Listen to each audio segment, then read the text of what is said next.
네, 오늘은 말씀으로 영적인 부흥을 이루라, 이런 제목으로 우리 같이 오늘 말씀 나누겠습니다.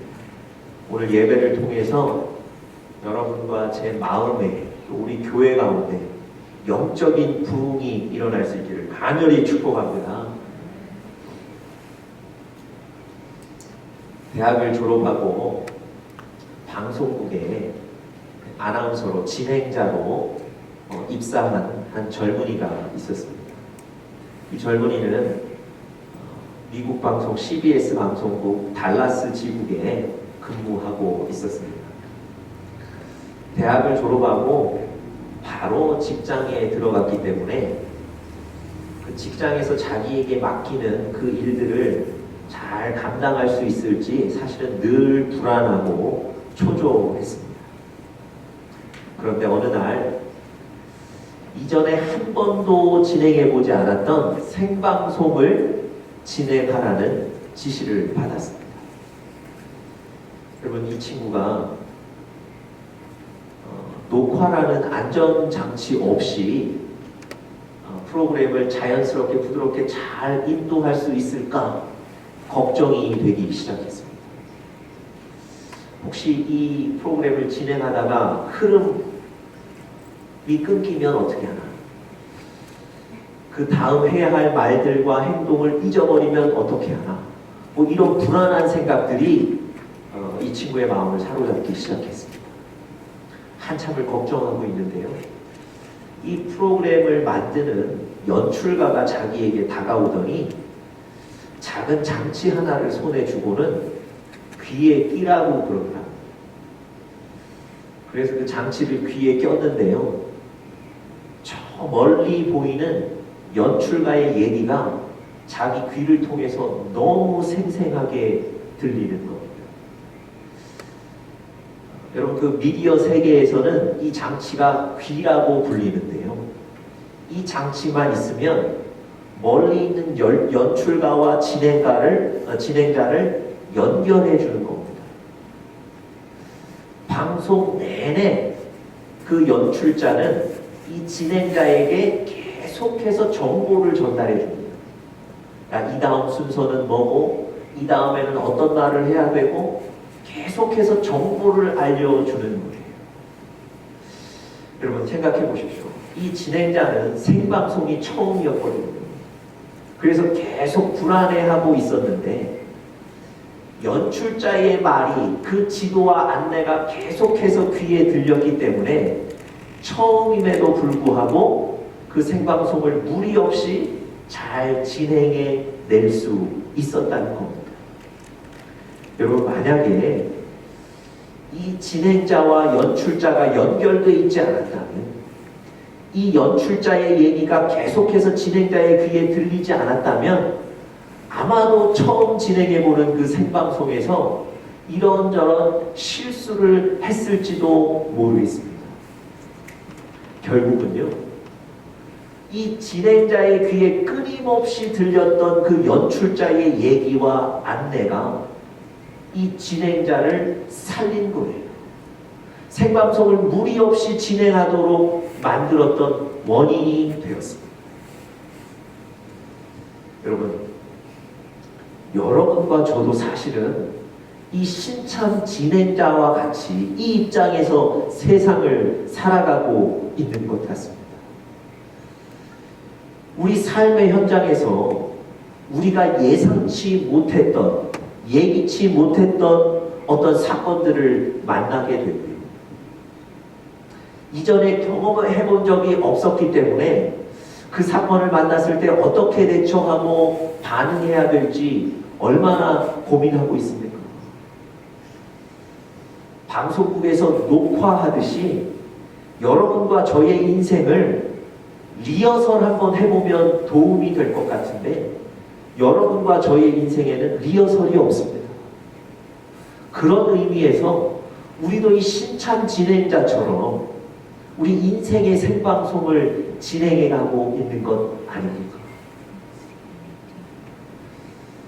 그런데 제가 말씀드렸던 것처럼 이 진행자의 귀에 연출자의 얘기가 끊임없이 들렸기 때문에 그 생방송을 잘 진행해냈던 것처럼 여러분과 저도 하나님의 말씀이 계속해서 들린다면 우리도 우리 인생의 생방송을 잘 진행할 수 있게 될 줄 믿습니다. 여러분과 제가 그리스도인이 된 이후부터 우리도 그 귀라는 장치를 받았어요. 여러분과 제 안에 성령님이 계시잖아요. 우리 안에 성령님이 계시기 때문에 그 성령님을 통해서 여러분과 제가 하나님의 음성을 날마다 들을 수 있는 줄 믿습니다. 그 들리는 하나님의 음성 때문에 여러분과 저도 승리하게 될 줄 믿습니다. 그 말씀이 여러분과 저를 살리실 거예요. 여러분, 오늘 우리가 열왕기하 22장 또 23장 본문을 같이 읽었는데요. 23장 1절부터 보시면 이런 사건이 등장합니다. 왕이 유다와 예루살렘의 모든 장로를 자기에게 모았다 그랬거든요. 여기에서 왕은 요시야 왕을 얘기합니다. 요시야 왕이 모든 지역에 있는 장로들을 다 자기에게 모았어요. 그런데 성경을 잘 읽어보시면 장로들만 온 게 아니고 백성들까지, 제사장을 비롯해서 모든 백성들까지 다 같이 왔던 것 같습니다. 2절에 보시면 이 요시야 왕이 자기에게 모은 사람들을 데리고 성전으로 올라갑니다. 그러니까 모든 사람들을 모아서 성전으로 가자고 했던 거예요. 그리고 모든 사람들이 성전에 올라간 이후에 각자 변화를 경험하게 되는데요. 그 변화가 3절에 기록되어 있습니다. 자, 3절 보시면 이렇게 기록되어 있어요. 여호와 앞에 언약을 세우되 마음을 다하고 뜻을 다하여 여호와께 순종하고 그의 계명과 법도와 율례를 지켜 이 책에 기록된 이 언약의 말씀을 이루게 하리라 하매 백성이 다 그 언약을 따르기로 하니라.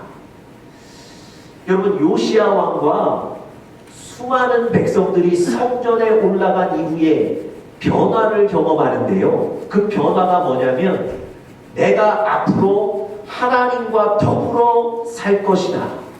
요시야 왕이 이런 결단을 하게 되고요. 요시야 왕뿐만 아니라 백성들도 그 언약을 따르기로 했다. 백성들도 그 결단을 함께 했다는 겁니다. 여러분, 단순히 신앙 점검한 게 아니에요. 단순히 자기 신앙 좀 점검하는 것이 아니고 인생의 방향을 바꾼 거예요. 여러분, 요시야 왕은 한 나라의 통치의 철학을 바꾼 거예요.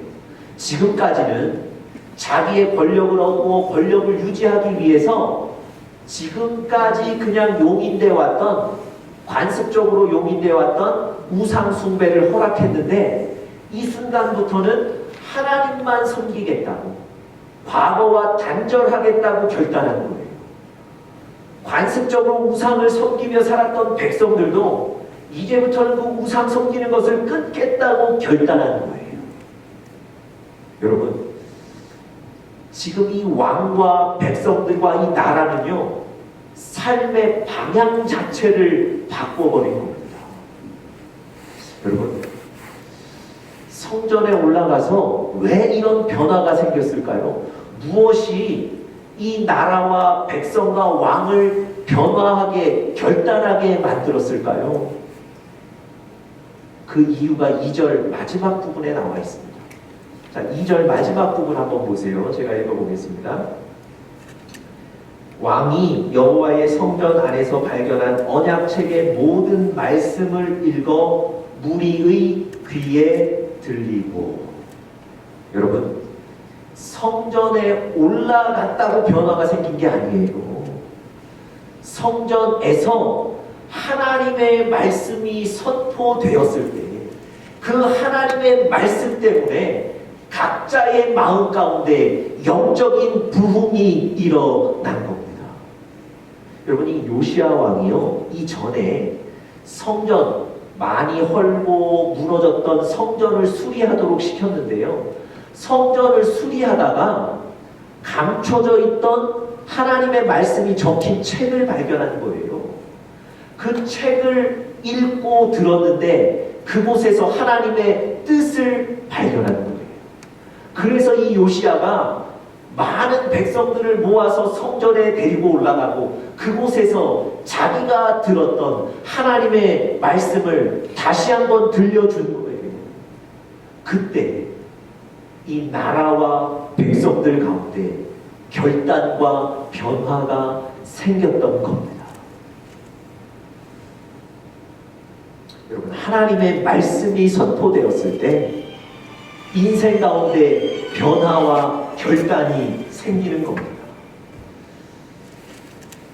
여러분, 처음 제가 서두에 말씀드렸던 것처럼 신입 아나운서가 연출자의 얘기를 계속 들어서 승리하는 것처럼 여러분과 제가 끊임없이 하나님의 말씀을 듣는다면 여러분과 저의 삶의 현장 가운데도 반드시 승리하게 될 줄 믿습니다. 우리도 인생의 옳은 방향을 정하게 될 줄 믿습니다.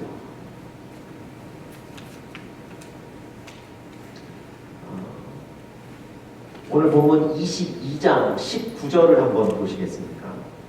22장 19절에 보시면 마지막 부분 한번 보시겠어요? 나도 너의 말을 들었노라 여호와가 말하였느니라. 여러분, 하나님께서 요시야 왕이 하나님의 말씀을 들었을 때 그의 태도를 보고 칭찬하시는 거예요. 그래서 뭐라고 말씀하시냐면 너의 말씀을 듣는 그 태도 때문에 내가 그것을 듣고 나도 너에게 말한다는 겁니다. 여러분, 하나님의 말씀이 있어야 우리가 승리하는데 이 요시야 왕은 그 하나님의 말씀을 어떤 자세로 어떻게 받았는가를 오늘 본문을 통해서 한번 세 가지로 살펴보면서 여러분과 저에게 은혜와 도전이 될 수 있기를 간절히 바랍니다. 첫 번째로요, 이 요시야가 하나님의 말씀을 어떤 태도로 어떤 자세로 받았는가. 첫 번째, 하나님의 말씀에 민감해야 한다는 것입니다. 하나님의 말씀에 민감해야 합니다.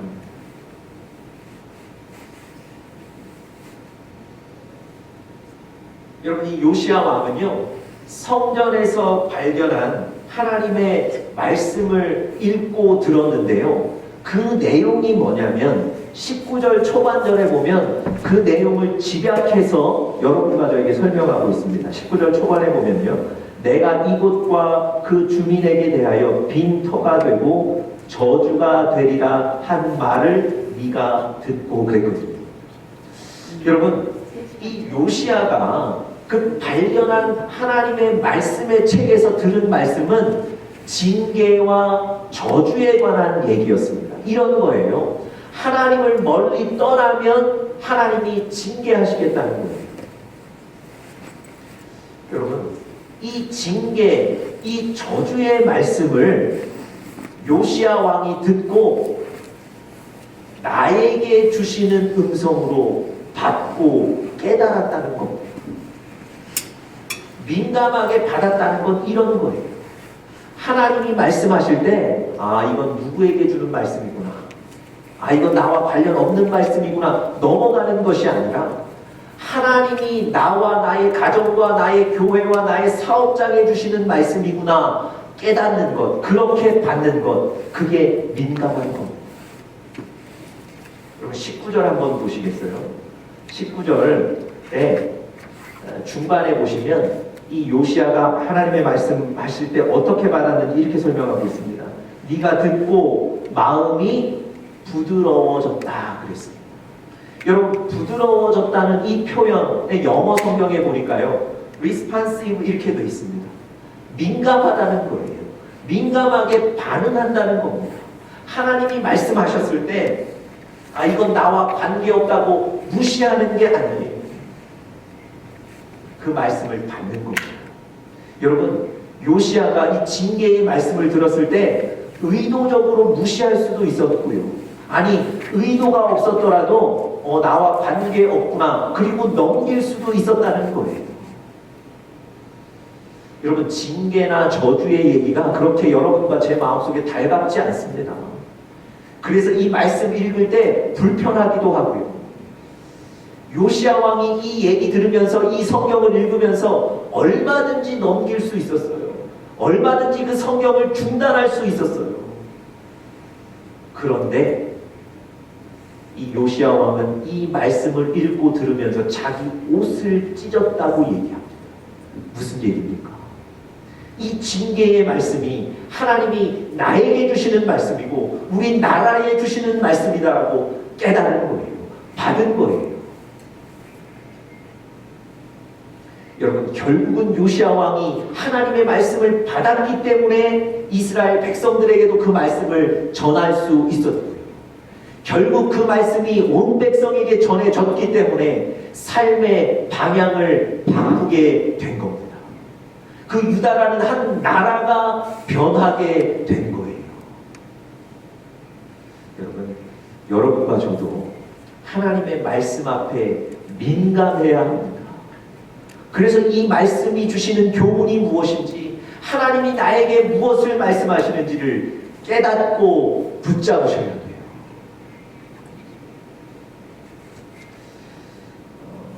남편이 신앙생활을 원래는 잘 했는데 오랫동안 그 신앙생활을 중단한 남편이 있었습니다.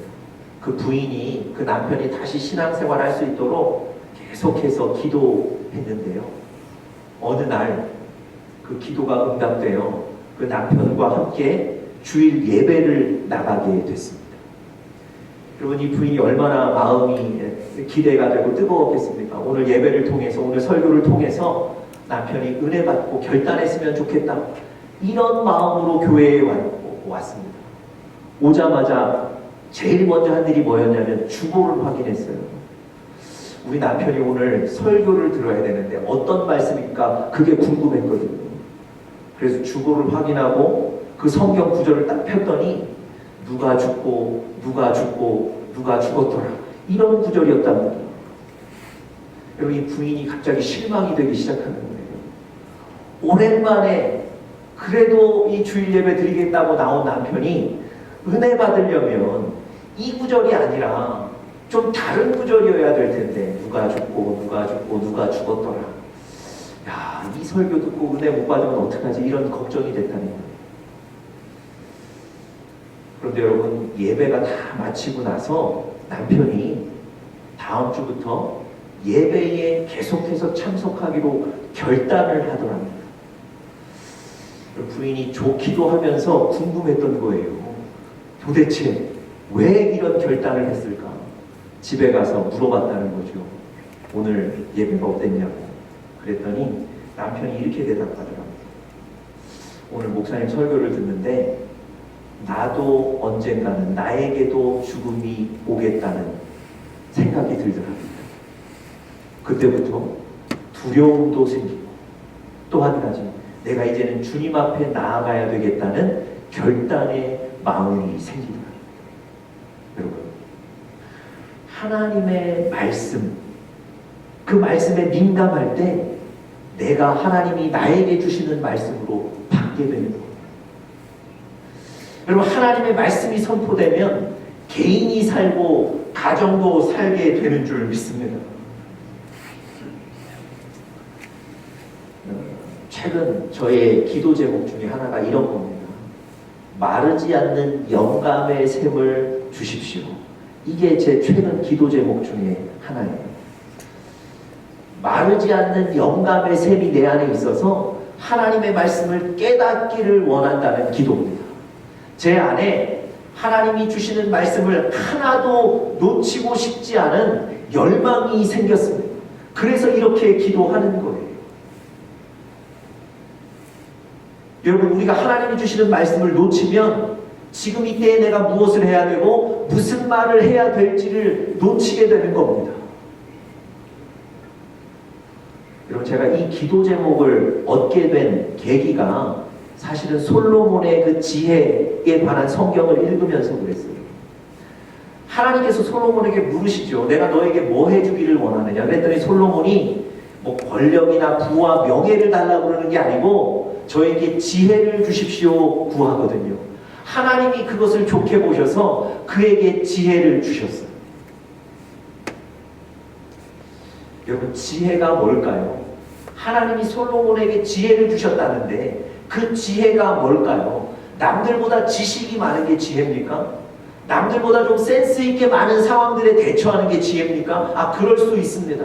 그런데 성경에서 하나님이 솔로몬에게 주신 지혜는 좀 다른 지혜예요.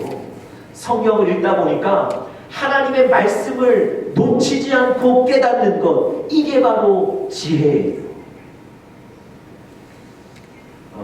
열왕기상 4장에 보시면 하나님께서 이 솔로몬의 지혜를 주시고 이 솔로몬의 지혜에 대해서 막 설명하는 장면이 있는데요. 많은 사람들이 솔로몬의 지혜 때문에 그를 존경합니다. 그리고 사방에서 그의 지혜를 듣기 위해서 사람들이 몰려온다는 거예요. 이렇게 솔로몬의 지혜에 대해서 막 설명을 하다가 다음과 같은 구절을 덧붙이는데요. 우리 열왕기상 4장 32절 우리 스크린 통해서 한번 말씀 같이 보겠습니다. 하나님께서 이 지혜에 대해서 주시는 말씀인데요. 자, 우리 같이 한번 읽어보겠습니다. 예, 4장 32에 맞습니다. 시작. 그가 잠언 3,000가지를 말하였고 그의 노래는 1,005편이며. 여러분, 솔로몬이 가진 그 지혜를 설명하다가 그 지혜에 대해서 구체적으로 말씀하시는데 그가 솔로몬이 잠언 3,000가지를 말하였고 그의 노래는 1,005편이다. 여러분, 솔로몬이 하나님의 말씀을 깨닫고 잠언을 적은 거예요. 여러분, 그가 민감하게 하나님의 말씀을 받고 그것을 적은 것, 그의 노래를 적은 것이 바로 잠언이라는 겁니다.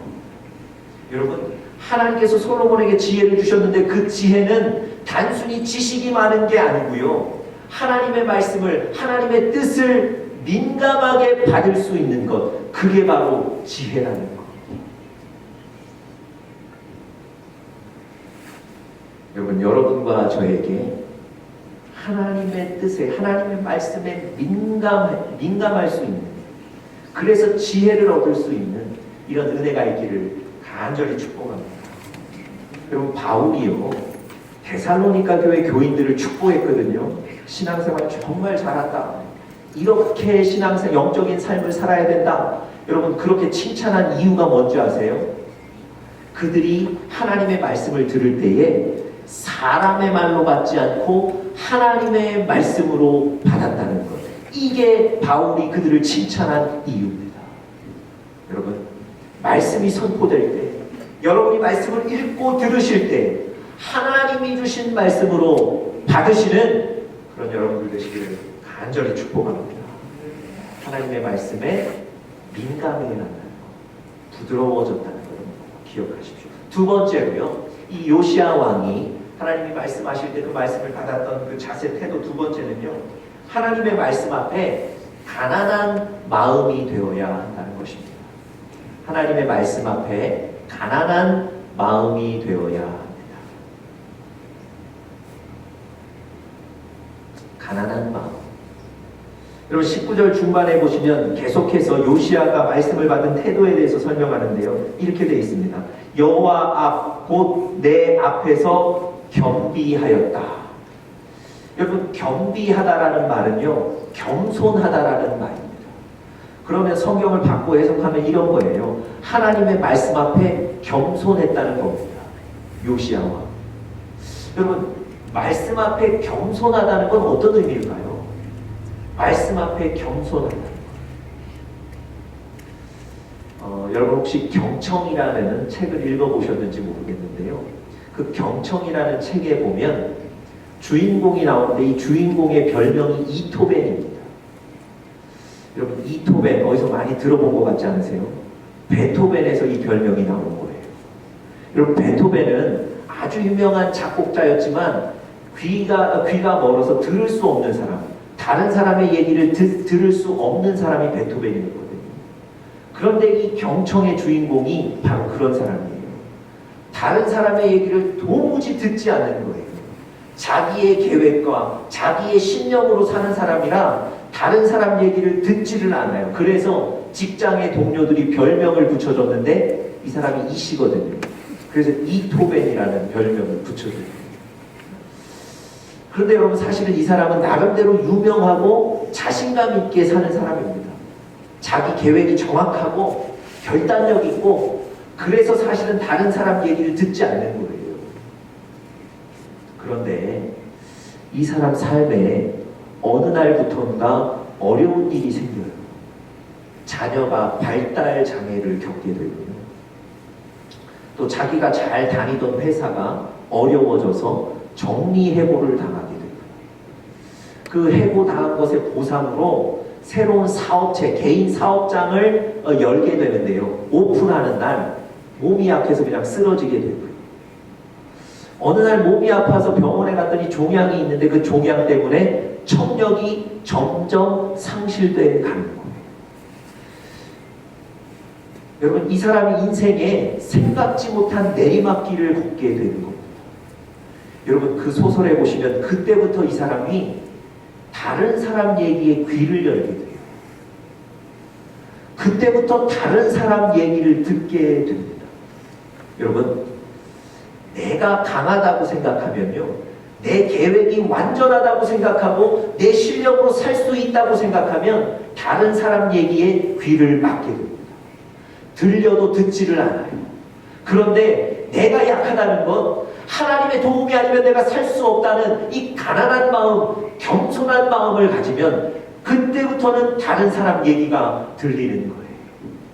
여러분, 이 이토벤이 마음이 겸손해지고 가난해졌을 때 그때부터 다른 사람 얘기가 들렸던 것처럼, 우리가 영적으로 마음이 겸손해지면, 가난해지면 그때부터 하나님의 음성이 들리는 거예요. 여러분, 이 요시야 왕이 하나님 말씀 앞에 겸비하였다, 겸손해졌다는 얘기는 뭐냐면, 하나님 무슨 말씀을 하시더라도 나는 듣겠습니다. 들을 준비가 됐다는 겁니다. 우리 마태복음 5장 3절에 여러분들 잘 아시는 말씀이 있는데, 여기 스크린 통해서 같이 한번 볼까요? 제가 한번 읽어보겠습니다. 심령이 가난한 자는 복이 있나니 천국이 저희 것이며. 심령이 가난한 자. 여러분, 심령이 가난하다는 건 무엇을 얘기하겠습니까? 마음이 겸손하다는 거예요. 내 실력과 내 능력 의지하지 않고 하나님 도움 아니면 나는 살 수 없습니다. 이렇게 가난해져 있다는 거예요. 그런 자에게 하나님 어떤 축복을 주신다고요? 천국이 저희 것이며. 이 천국, 하나님의 나라는 무슨 의미입니까? 하나님의 다스림. 마음이 가난해지면 그때부터 하나님이 그의 마음을 다스리시는 거예요. 그의 인생을 다스리시는 거예요. 그래서 하나님의 말씀을 듣게 되고 하나님의 말씀을 깨닫게 되는 겁니다. 여러분, 애굽왕 바로가요, 하나님께서 이스라엘 백성을 애굽에서부터 놓아주라고 몇 번을 말씀하셨어도 자기 계획과 자기 능력 믿고 살 때는 절대 이스라엘 백성들을 놔주지 않아요. 그런데 하나님께서 10가지 재앙을 보여주시죠.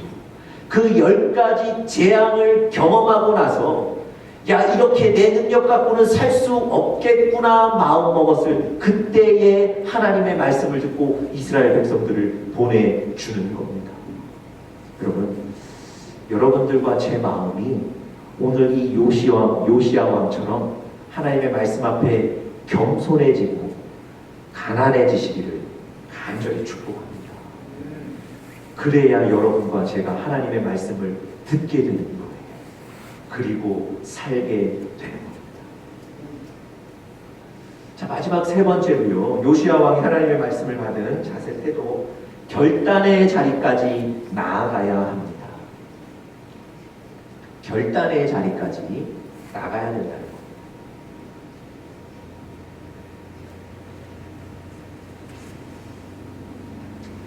여러분, 19절 후반부에 보니까 이렇게 기록되어 있습니다.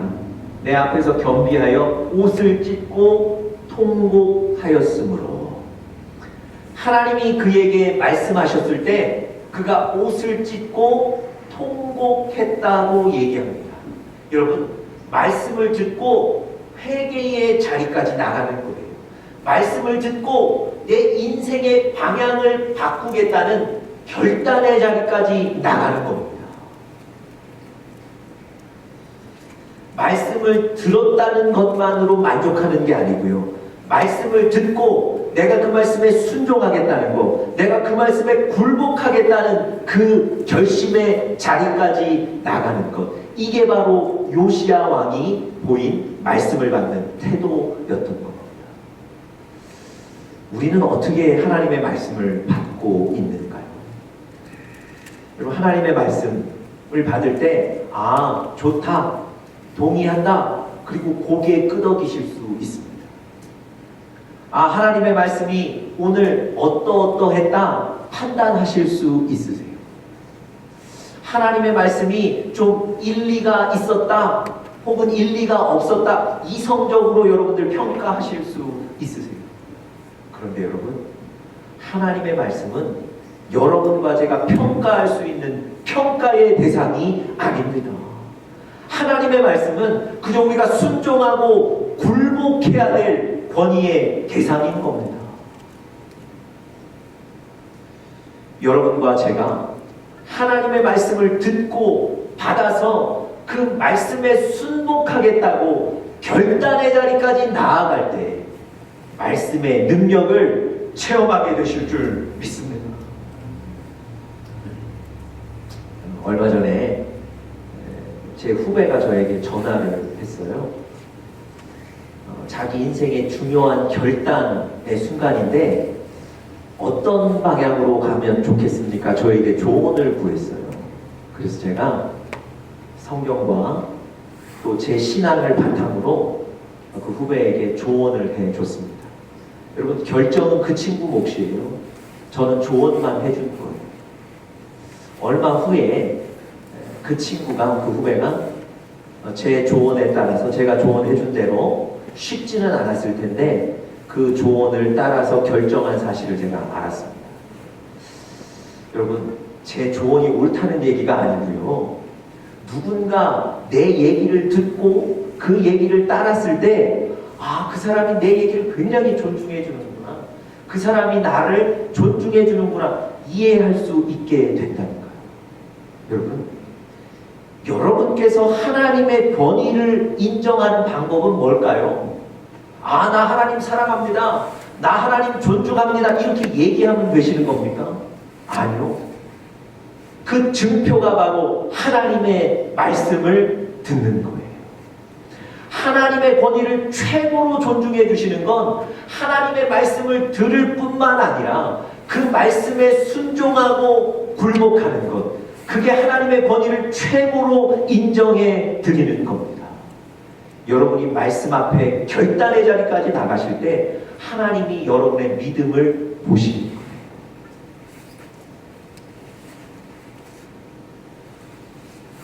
여러분, 이 요시야와 이스라엘 백성들이 말씀을 듣고 좋습니다 그러고 끝나지 않고 옷을 찢고 통곡하고 회개의 자리에까지 나가서 인생의 방향을 바꾸었을 때 하나님 그들을 축복하신 줄 믿습니다.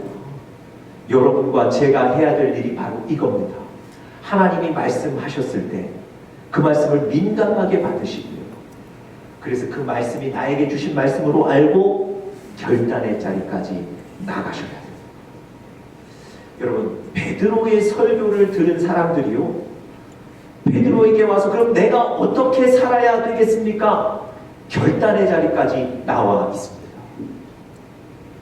여러분, 에스라의 설교를 들은 사람들이요, 에스라와 함께 같이 통곡하며 울었어요. 결단의 자리까지 나오는 겁니다. 바울도요, 예수님의 말씀을 듣고 자기가 자랑했던 모든 것 내려놓고 회개의 자리까지 나갔어요. 결단하는 거예요. 여러분, 삭개오가 예수님의 말씀 듣고 자기가 그렇게 좋아했던 돈, 자기가 부정하게 착복한 돈을 4배나 갚겠다고 결단했습니다. 결단의 자리까지 나가는 거예요. 여러분, 성경의 인물들은 다 말씀 듣고 거기에 머무는 자들이 아니라 결단의 자리까지 나가는 사람들이었습니다. 여러분, 오늘 사랑하는 우리 영적인 가족들, 하나님의 말씀하실 때 하나님의 그 말씀을 받으시고 말씀대로 사시겠다고 결단하는 그 결단의 자리까지 나아가시기를 간절히 축복합니다.